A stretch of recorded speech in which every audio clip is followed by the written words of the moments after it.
J'espère que vous portez bien. Aujourd'hui, nous allons voir la partie 3 qui concerne le système linéaire, continu, invariant, transformé. Et aussi, on va voir la transformation de la place qui est très important.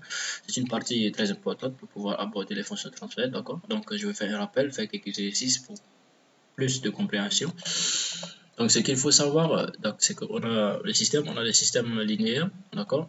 Quand on prend un système linéaire, c'est-à-dire il doit respecter la proportionnalité et la superposition. Donc, proportionnalité, lorsqu'on prend par exemple le système avec une entrée E de t et une sortie S de t, lorsqu'on multiplie l'entrée par 1 gain K, la sortie est aussi multipliée par K. C'est-à-dire, à la sortie, on trouve aussi K S de t. D'accord? Donc, et la superposition, c'est lorsqu'on a deux systèmes E1 avec des sorties différentes. D'accord? Et aussi deux entrées différentes. Donc, le système avec l'entrée E1 de t, une sortie S1 de t, et l'autre système E de t, S de t. La superposition dit que lorsqu'on somme ces deux entrées, à la sortie, on a aussi la sommation des deux sorties. D'accord? E1 dt plus E de dt donne S1 dt plus S de dt. Et vice versa. On peut prendre le système et le mettre en deux. Donc, si le système respecte ces deux réalités, on a donc le système est linéaire. Donc, la linéarité est fonction de ça. Aussi, on a le système continu. D'accord? Le système continu, c'est très simple. À l'opposé de discret, système continu, d'accord, c'est le système opposé discret. Nous savons que quand on parle de discret, on voit les systèmes à la sortie échantillonné. Donc, mais là, système continu, c'est un système continu, ça, par exemple. Système continu, à la sortie, c'est continu, par exemple. Échantillonnage, on a des trucs comme ça, voilà, d'accord. Le système échantillonné, c'est discret. Ça, c'est pas continu, mais discret. Ça, d'accord. Et le système continue ici.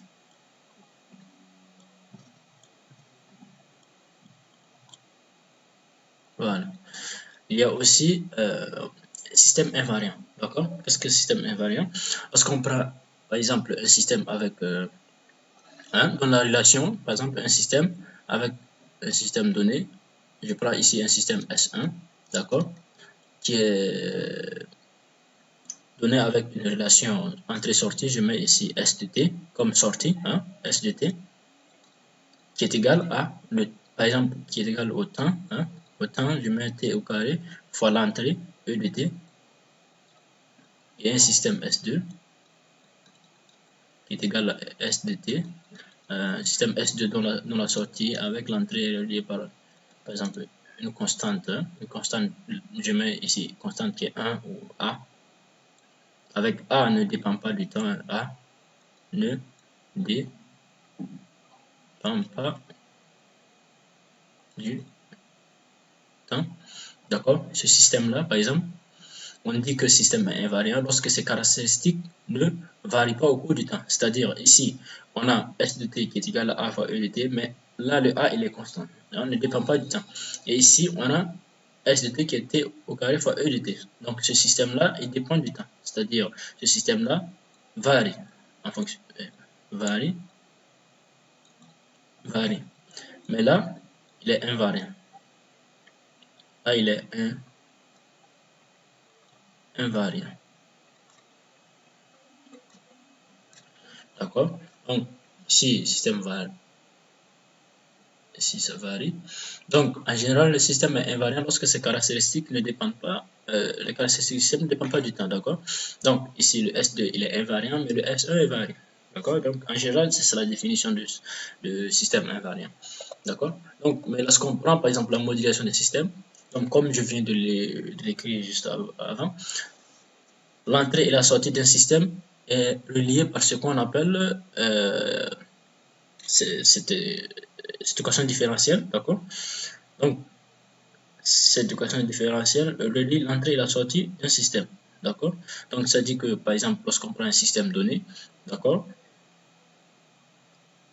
l'entrée et la sortie est reliée par l'équation suivante, qui est AN dérivée NIM de la sortie, S de t dt, plus AN moins 1, hein, dérivée NIM moins 1 de S de t dt, plus 3 points de dispersion jusqu'à A0, S de t, qui est égal à BM dérivé NIM de E de t plus bm-1, ainsi de suite, jusqu'à b0 e de t. D'accord?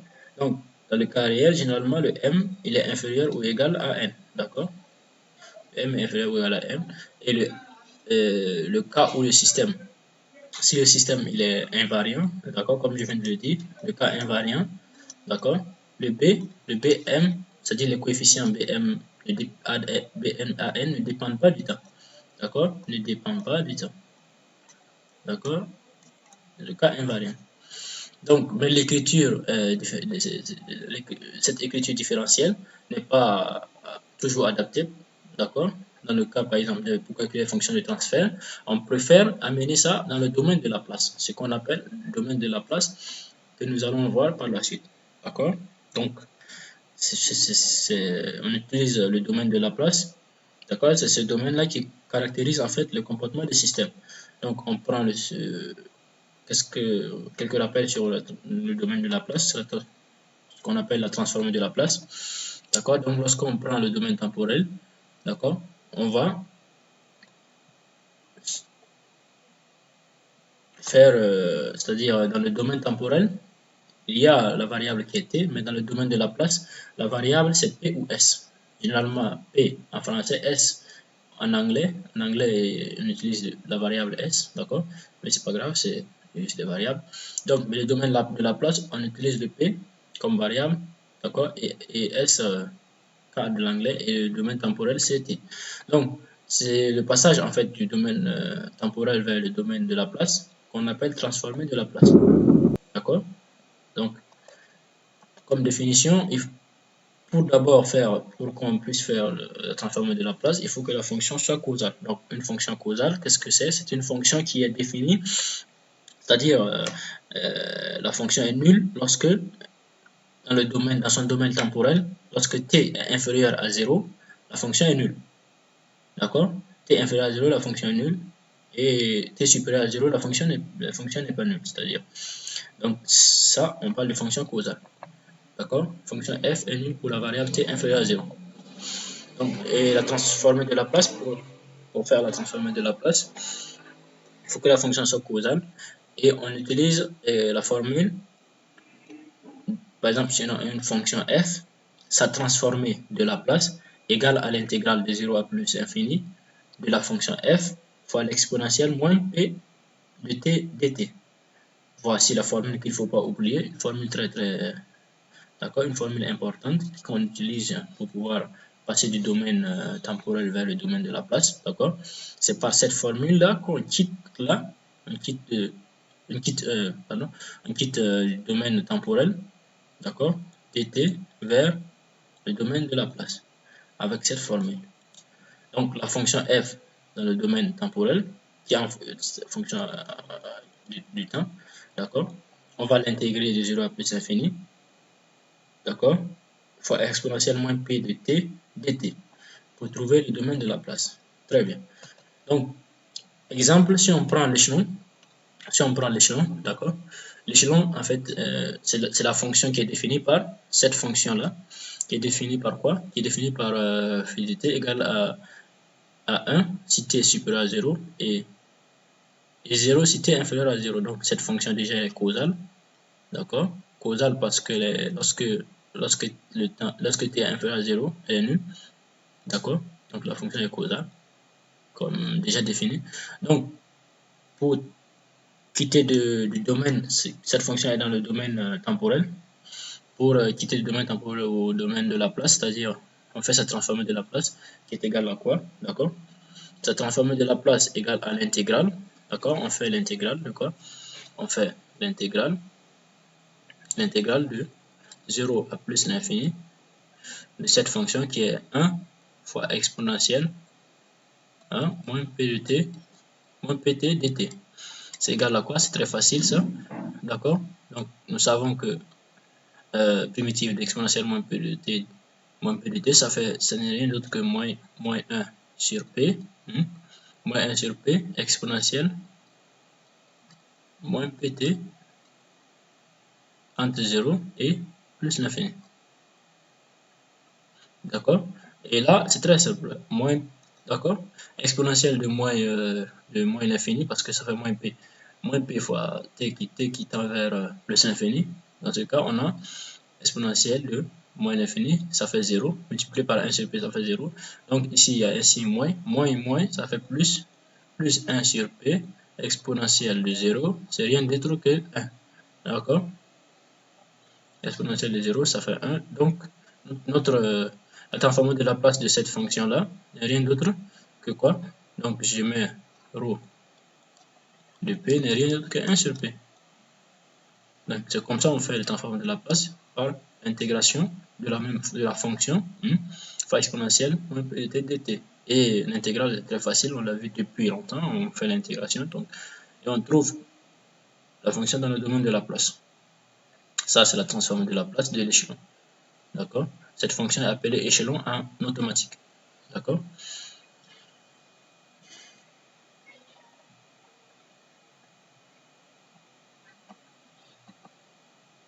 Donc, ce qu'il faut savoir, c'est ça. Très facile. Donc, aussi, il faut voir ce qu'on appelle, il y a des propriétés, quelques propriétés qu'on utilise, hein, en général, pour faciliter. D'accord? Des propriétés dans le domaine de la place, en fonction de... D'accord, voilà. Donc, cette fonction est appelée en automatique échelon unité. D'accord? En mathématiques aussi, la fonction elle a un nom. Donc, et maintenant, les propriétés de la transformée de la place. D'accord? Donc, on a la linéarité. D'accord? On a la linéarité. La transformée de la place est linéaire. D'accord? Lorsqu'on prend par exemple la transformée de la place de deux fonctions, elle respecte la règle de la linéarité déjà définie. Donc, si on prend ici une fonction f et une fonction g, soit f et g, d'accord, soit f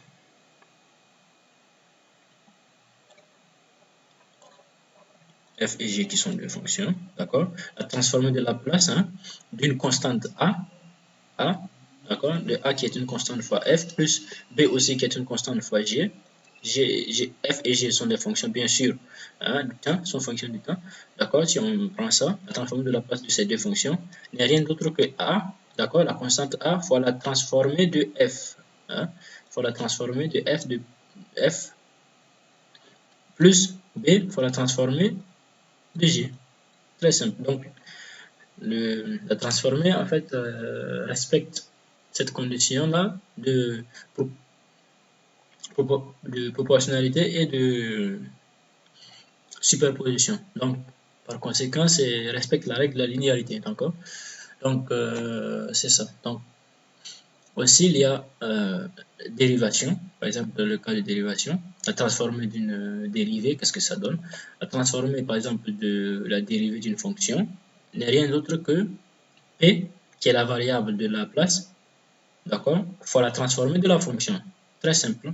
Maintenant, moins f de 0 plus. Nous allons voir par la suite comment calculer f de 0. D'accord? Donc, ça, c'est la transformée de la dérivée. Aussi, l'intégration, transformée de l'intégrale. La transformée de l'intégrale d'une fonction n'est rien d'autre que 1 sur p fois la transformée de la fonction elle-même. D'accord? Ce sont des formules qu'il faut garder. Il faut garder, c'est très important. D'accord? Il y a aussi ce qu'on appelle la valeur finale. Comment calculer la valeur finale? Rien d'autre que f de 0 plus, qui est la limite lorsque p tend vers l'infini de la transformée de p, c'est-à-dire de plutôt la variable de la place p fois la transformée de f.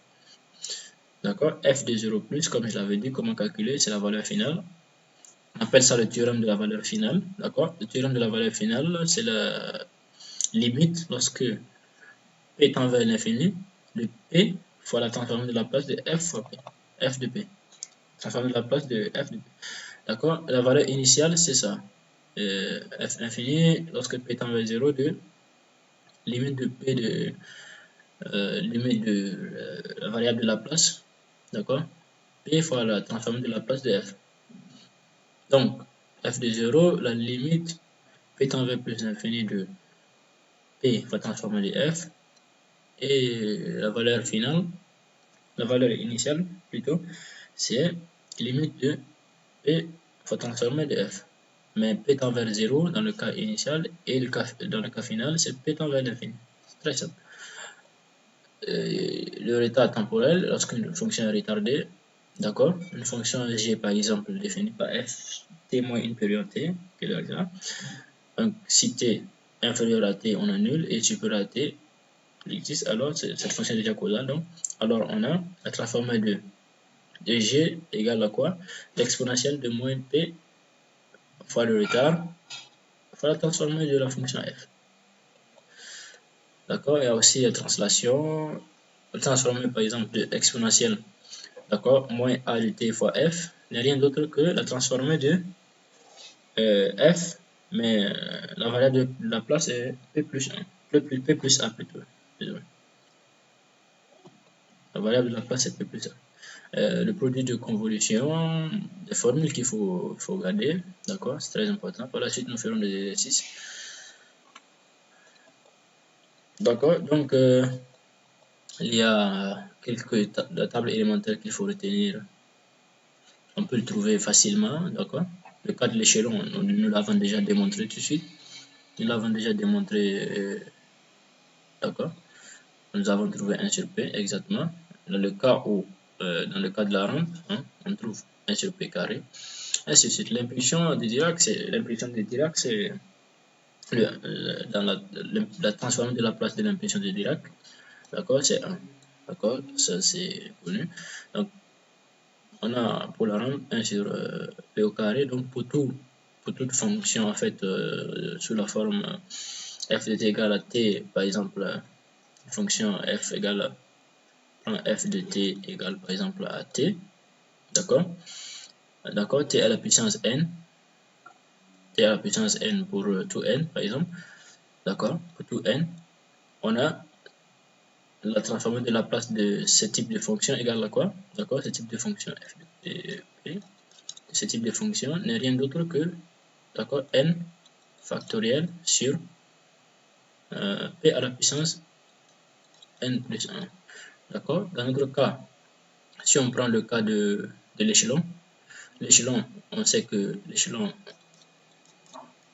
ça fait 1, et d'accord, dans le cas t inférieur à 0 et t supérieur à 0 ici. D'accord, donc c'est très simple, ça veut dire que c'est t, l'échelon, ce n'est rien d'autre que notre fonction, mais t à la puissance 0. Donc t à la puissance 0, ça fait 1, d'accord. Donc là, si on remplace, on sait que 0 factoriel, ça fait 1, sur quoi? Sur p à la puissance 1, qui est rien d'autre que p. D'accord? Donc on retrouve. Donc ces formules, ce sont des formules qu'il faut. Par exemple, si tu connais, tu maîtrises, tu peux utiliser juste cette formule et par la suite le reste, il fait facilement. Et nous savons que le transformation de la place de exponentielle aussi, d'accord? C'est une table élémentaire. Très intéressante. Donc exponentielle de moins a de t, ça fait 1 sur p plus a, d'accord? Cosinus p carré plus oméga carré, sinus oméga sur p carré plus oméga carré, d'accord.